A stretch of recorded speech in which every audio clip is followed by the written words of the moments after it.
La vérité tue le mensonge. La lucidité est une arme et ici, elle tire à balles réelles.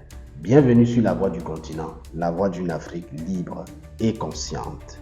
Dans Café Politique ce jour, nous parlerons des tambours du village. Dans certains villages, le pouvoir ne parle plus directement. Il a appris à déléguer le bruit. À l'approche du grand rendez-vous du peuple, le 12 octobre dernier, le chef ne s'est pas adressé à la place publique.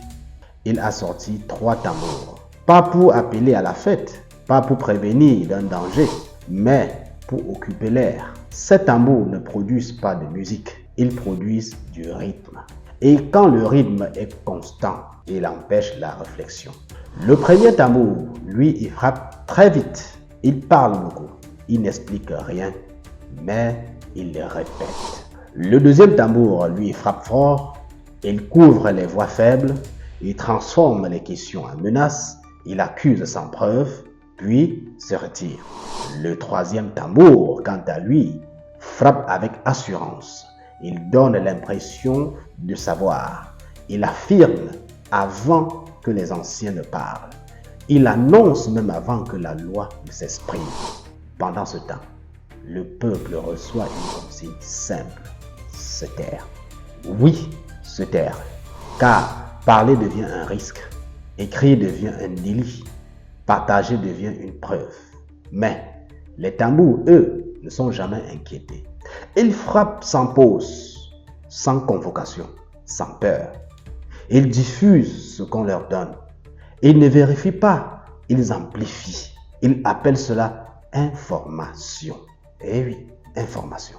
Quand certains danseurs du peuple deviennent trop visibles, les tambours changent de rythme. Ils désignent, ils suggèrent, ils laissent entendre. Et parfois, après le silence, il y a des absences, des chaises vides, des noms qui ne reviennent plus jamais. Mais les tambours continuent, parce qu'un tambour ne pleure pas, il résonne.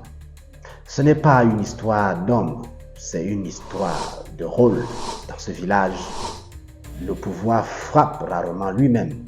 Il préfère ceux qui font du bruit à sa place. Et tant que les tambours sont payés, la vérité, elle, reste enfermée dans la case.